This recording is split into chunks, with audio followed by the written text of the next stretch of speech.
Hello నమస్తే. NDA ప్రభుత్వం ఏదైతే చేస్తుంది అని చెప్పి నాలాంటి వాళ్ళు భయపడుతూ ఉన్నారో, పేదలని హింసిస్తారు, హింస పెడతారు, పేదరికంలో ఉన్నటువంటి గ్రామీణ ప్రాంతాల్లో ఉన్నటువంటి మైనారిటీస్ని టార్చర్ పెడతారు అని నేను ఏదైతే భయపడుతూ ఈ మతాల మీద ఎక్కువగా నేను వీడియోలు పెడుతూ ఉన్నానో అది ఒక సూచిక. ఇది ఒక జీవో. ఈ జీవో ఏంటంటే, ఆంధ్రప్రదేశ్లో ఉన్నటువంటి 26 జిల్లాల్లో పంచాయతీ పరిధిలో ఉన్నటువంటి చర్చిలు మొత్తాన్ని మీరు సర్వే చేసి వాటిలో ఎన్నిటికి పర్మిషన్లు ఉన్నాయి, ఎన్నిటికి పర్మిషన్ లేవు తీసుకుని వచ్చి రండి అని ఒక జీవో ఇచ్చారు. ఇదేంటంటే ఒక సింగిల్ లైన్ చదువుతున్నాను. పైన 1వ సూచిక ద్వారా పశ్చిమ గోదావరి జిల్లా పాలకొల్లు పట్టణ 11వ వార్డు రామయ్య హాలు వీధి నివాసి శ్రీ ప్రసన్న కుమార్ పెద్దిరెడ్డి దరఖాస్తు మేరకు రాష్ట్ర వ్యాప్తంగా ఉన్న 26 జిల్లాల పరిధిలోని అన్ని పంచాయతీల్లో ఉన్న క్రైస్తవ చర్చిలకు కలెక్టర్ వారి అనుమతులు ఉన్నవి లేనివి సమగ్ర విచారణ జరిపి అనుమతులు లేకుండా నిర్మిస్తున్న క్రైస్తవ చర్చిలపై చట్టపరమైన చర్యలు తీసుకోమని కోరుతున్నారు. కాబట్టి మీరు ఇమ్మీడియట్గా యాక్షన్లోకి దిగండి అని చెప్పి గవర్నమెంట్ ఇచ్చినటువంటి 26 జిల్లాల్లో గవర్నమెంట్ ఇచ్చినటువంటి సమగ్ర సర్వే చేస్తున్నారు చర్చల మీద. ఇక్కడ దీంట్లో వచ్చినాయి 2-3. నేను చట్టం గురించి మాట్లాడలే, కొన్ని మానవతా హృదయాల గురించి మాట్లాడుతున్నా. ఇప్పుడు జగన్మోహన్ రెడ్డి గారికి ప్రతిపక్ష హోదా ఇవ్వమంటే అక్కడ స్పీకర్ గారు చట్టం గురించి మాట్లాడలే. He's not talking about the act, he's talking about the tradition, he's talking about పెద్దలు అలా చేసేవాళ్ళు, ఆనవాయితీ, ప్రచారము, సమాచారము ఏదో మాట్లాడారు. ఓకే, మానవత్వం గురించి ఆ యాంగిల్లోనే నేను మానవత్వం గురించి మాట్లాడుతున్నా, చట్టాల గురించి మాట్లాడలే, అమానత్వం గురించి మాట్లాడుతున్నా. ఒకటేంటంటే, ఇప్పుడు ఎవరో శ్రీ ప్రసన్న కుమార్ పెద్దిరెడ్డి గారు 26 జిల్లాల్లో ఉన్నటువంటి పంచాయతీల పరిధిలో ఉన్న క్రైస్తవ చర్చిల మొత్తాన్ని వెరిఫై చేయమన్నారట.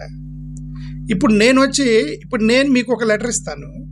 ఫర్ ఎగ్జాంపుల్, నేను మీకు లెటర్ ఇస్తా. 26 జిల్లాల్లో ఉన్నటువంటి అక్రమ భూములు, ఎవరెవరైతే రైతులు అక్రమ భూములు ఆక్రమించారో వాటిని మీరు వెరిఫై చేయండి అని నేను లెటర్ ఇస్తే ఇంత క్విక్గా మీరు యాక్ట్ చేస్తారా? నేను అడిగే ప్రశ్నకి సమాధానం, మీరు ఇంత క్విక్గా యాక్ట్ చేస్తారా? ఇదిగోండి, చాలామంది రియల్ ఎస్టేట్ వాళ్ళు అక్రమ కట్టడాలు కడుతున్నారు, మీరు దాని మీద యాక్షన్ తీసుకొని లెటర్ ఇస్తే ఇమ్మీడియట్గా ఇంత క్విక్గా ఒక చర్చిల మీద పడేటువంటి ఆ అత్యుత్సాహము ఇప్పుడు అక్రమ నిర్మాణాల మీద ఉంటుందా? సరే, ఏ మసీదులో టెంపుల్స్ కూడా ఇల్లీగల్గా ఉన్నాయా లేకపోతే పర్మిషన్స్ తీసుకున్నారా లేదా వెరిఫై చేయండి అని నేను లెటర్ ఇస్తే మీరు చేయగలరా? చేయలేరు కదా. అంటే you are specifically targeting a section of Christian churches. There is no doubt in this. Specifically you're targeting Christian అనేటువంటి ఒక రిలీజియన్ మీద మీ టార్గెట్ ఉంది అనేది ఒకటైతే అర్థమవుతుంది. పాయింట్ 1 ఇది. పాయింట్ 2, కలెక్టర్ వారి అనుమతులు ఉన్నవి లేనివి సమగ్ర విచారణ జరిపి అనుమతులు లేకుండా నిర్వహిస్తున్న క్రైస్తవ చర్చిలపై చట్టపరమైన చర్యలు తీసుకొని కోరుదాం. Collector permission for constructing of church, there are 2 things. Organizing a religious meeting is different, constructing a church is different. 2 వేరు issues. Again I'm saying that organizing a religious event is different, constructing church is different. Same as constructing temple is different, organizing a భజన కార్యక్రమం is different. ఈ భజన కార్యక్రమం అనేది ఇప్పుడు ఈ యొక్క కొంతమంది హిందూ సహోదరులు మాల వేసుకుంటారు కదా, ఈ మాల వేసుకున్న వాళ్ళు అయ్యప్ప స్వాములు వీళ్ళందరూ ఏదో ఒక ఇంట్లో కూర్చొని భజన చేస్తూ ఉంటారు. ఓకే, లేదంటే ఎక్కువ కమ్యూనిటీ హాల్లో కూర్చొని కూడా వాళ్ళు భజన పూజా కార్యక్రమం పెట్టుకోవచ్చు, లేదంటే ఎక్కడో చెట్టు కింద పెట్టుకోవచ్చు. అది వేరు, గుడి కట్టడం వేరు. గుడి కట్టడం అంటే దెర్ ఇస్ ఎ కన్స్ట్రక్షన్.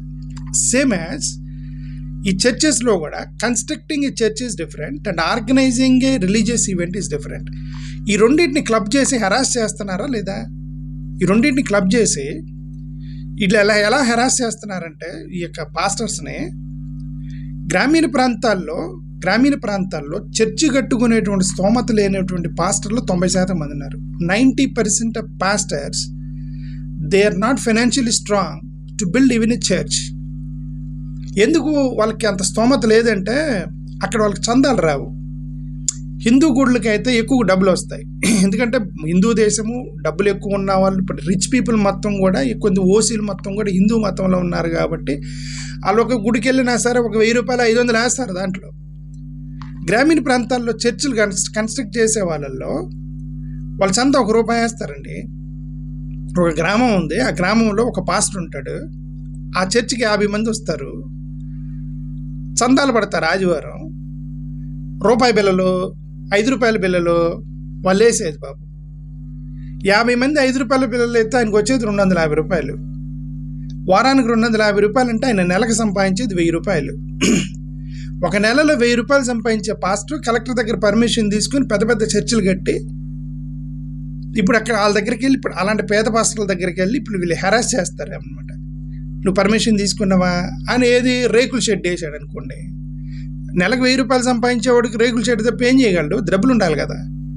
రేకుల షెడ్ వేసాడు. ఇప్పుడు ఆయన దగ్గరికి వెళ్ళి నువ్వు కలెక్టర్ పర్మిషన్ తీసుకున్నావా, నువ్వు మున్సిపాలిటీ ఆఫీస్ పర్మిషన్ తీసుకున్నావా, నువ్వు ఆ గవర్నమెంట్ ఆఫీస్ పర్మిషన్, ఆ పర్మిషన్ తీసుకోవడానికి వేలల్లో లంచాలు అడుగుతారు గవర్నమెంట్ ఉద్యోగులు. ఆ లంచాలు ఇచ్చే డబ్బులతో వీళ్ళు చర్చే కట్టవచ్చు. కాబట్టి majority of churches are poor pastors.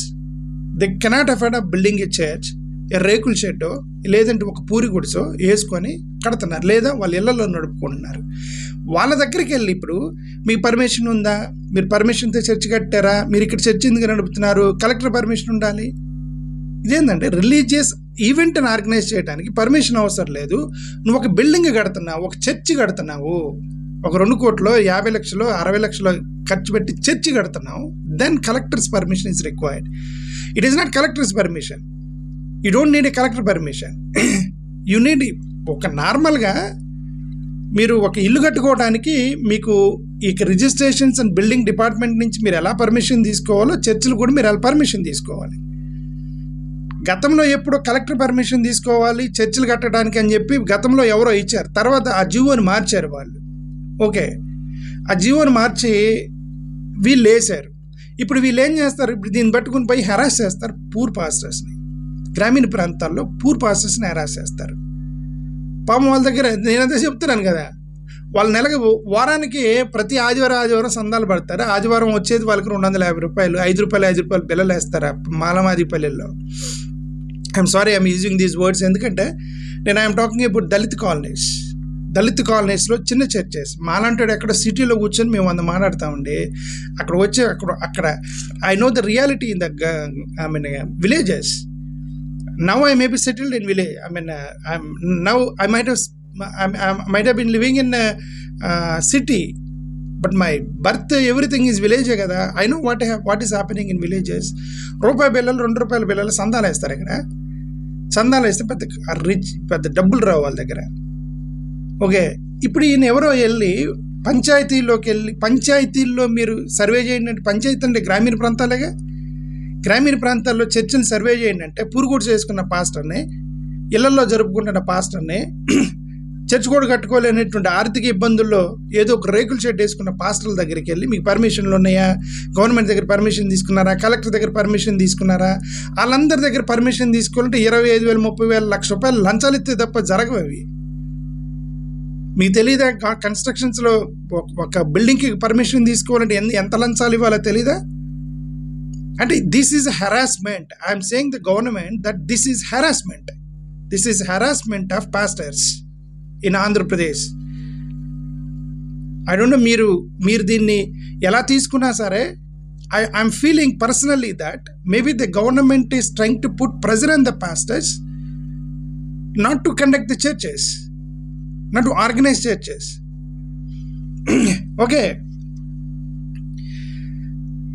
ఇక్కడ ఏంటంటే అంటే ఇప్పుడు వీళ్ళ ఇంటెన్షన్ ఓన్లీ బిల్డింగ్ కన్స్ట్రక్షన్స్ కట్టినటువంటి బిల్డింగ్స్ మాత్రమే తీసేస్తాము అనేది అయితే పర్లేదు.